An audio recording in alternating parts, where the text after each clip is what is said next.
A sense of anxious excitement distressed me. The gale still rising seemed to my ear to muffle a mournful undersound. Whether in the house or abroad I could not at first tell, but it recurred, doubtful yet doleful at every lull. At last I made out it must be some dog howling at a distance. I was glad when it ceased. On sleeping, I continued in dreams the idea of a dark and gusty night. I continued also the wish to be with you, and experienced a strange, regretful consciousness of some barrier dividing us. During all my first sleep I was following the windings of an unknown road. Total obscurity environed me. Rain pelted me. I was burdened with the charge of a little child, a very small creature, too young and feeble to walk, and which shivered in my cold arms, and wailed piteously in my ear. I thought, sir, that you were on the road a long way before me, and I strained every nerve to overtake you, and made effort on effort to utter your name and entreat you to stop; but my movements were fettered, and my voice still died away inarticulate, while you, I felt, withdrew farther and farther every moment. And those dreams weigh on your spirits now, Jane, when I am close to you? Little nervous subject! Forget visionary woe, and think only of real happiness. You say you love me, Janet? Yes, I will not forget that, and you cannot deny it. Those words did not die inarticulate on your lips. I heard them clear and soft, a thought too solemn perhaps, but sweet as music. I think it is a glorious thing to have the hope of living with you, Edward, because I love you. Do you love me, Jane? Repeat it. I do, sir, I do, with my whole heart. Well, he said, after some minutes' silence, it is strange, but that sentence has penetrated my breast painfully. Why? I think because you said it with such an earnest religious energy, and because your upward gaze at me now is the very sublime of faith, truth, and devotion. It is too much as if some spirit were near me. Look wicked, Jane, as you know well how to look. Coin one of your wild, shy, provoking smiles. Tell me you hate me. Tease me, vex me, do anything but move me. I would rather be incensed than saddened. I will tease you and vex you to your heart's content when I have finished my tale, but hear me to the end. I thought, Jane, you had told me all. I thought I had found the source of your melancholy in a dream. I shook my head. What? Is there more? But I will not believe it to be anything important. I warn you of incredulity beforehand. Go on. The disquietude of his air, the somewhat apprehensive impatience of his manner, surprised me, but I proceeded. I dreamt another dream, sir. That Thornfield Hall was a dreary ruin, the retreat of bats and owls. I thought that of all the stately front nothing remained but a shell-like wall, very high and very fragile looking. I wandered, on a moonlit night, through the grass-grown enclosure within. Here I stumbled over a marble hearth, and there over a fallen fragment of cornice. Wrapped up in a shawl, I still carried the unknown little child. I might not lay it down anywhere, however tired my arms, however much its weight impeded my progress, I must retain it. I heard the gallop of a horse at a distance on the road. I was sure it was you, and you were departing for many years, and for a distant country. I climbed the thin wall with frantic, perilous haste, eager to catch one glimpse of you from the top. The stones rolled from under my feet, the ivy branches I grasped gave way, the child clung round my neck in terror, and almost strangled me. At last I gained the summit.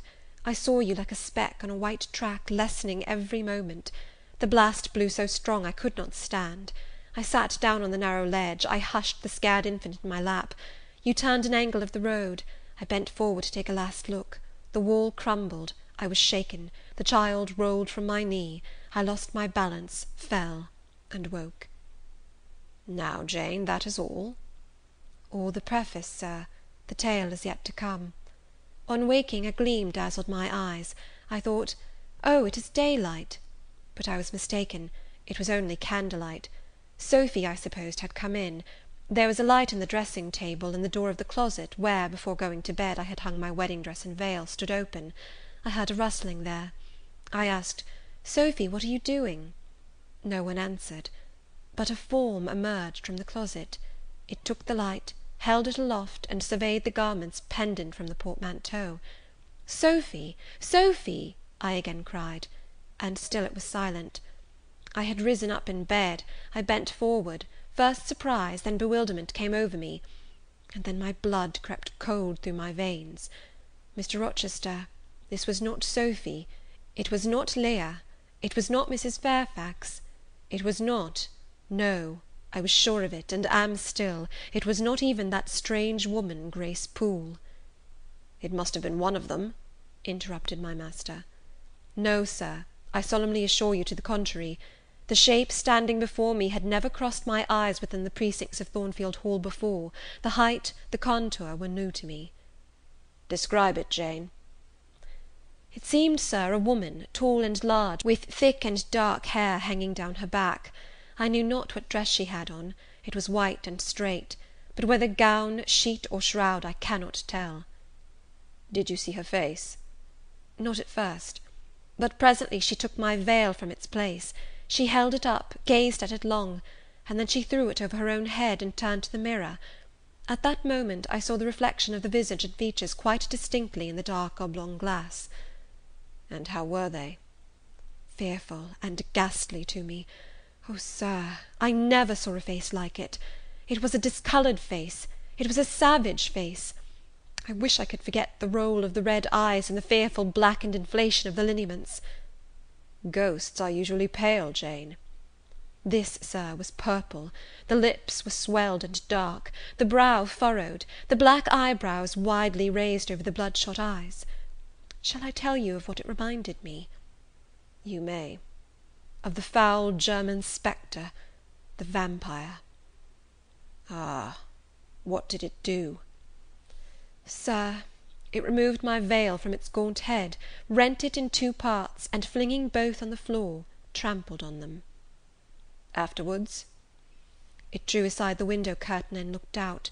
Perhaps it saw dawn approaching, for, taking the candle, it retreated to the door. Just at my bedside, the figure stopped, the fiery eyes glared upon me. She thrust up her candle close to my face, and extinguished it under my eyes. I was aware her lurid visage flamed over mine, and I lost consciousness.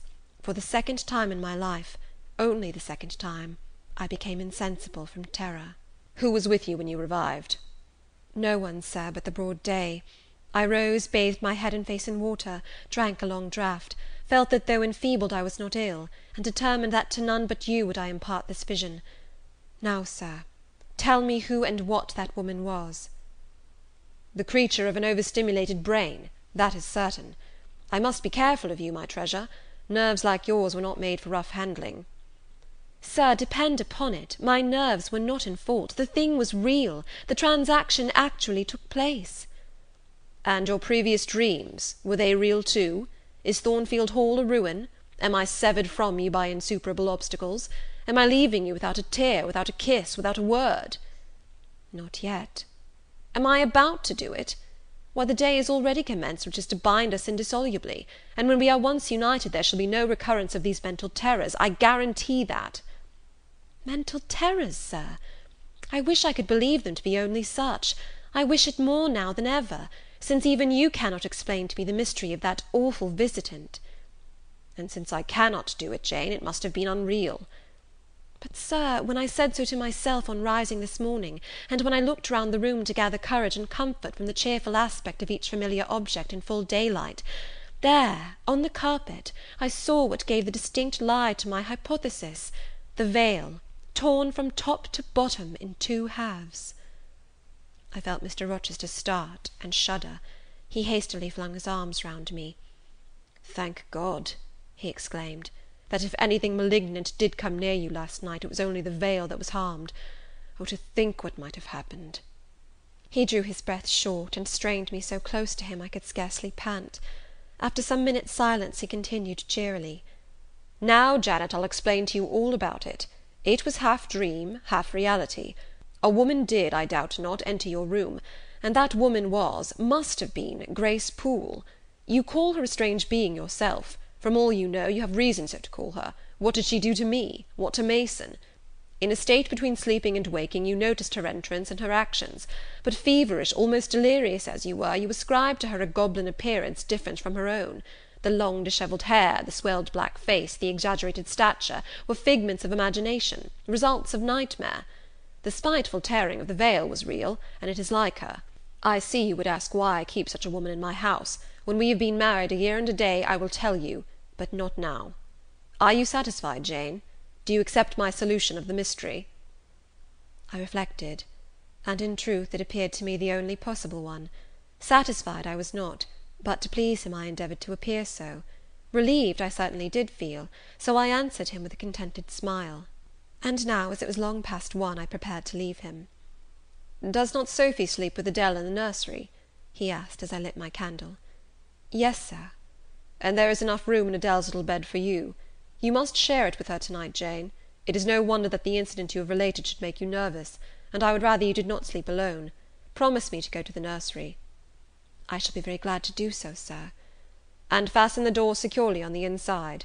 Wake Sophy when you go upstairs, under pretence of requesting her to rouse you in good time to-morrow, for you must be dressed, and have finished breakfast before 8. And now, no more sombre thoughts. Chase dull care away, Janet.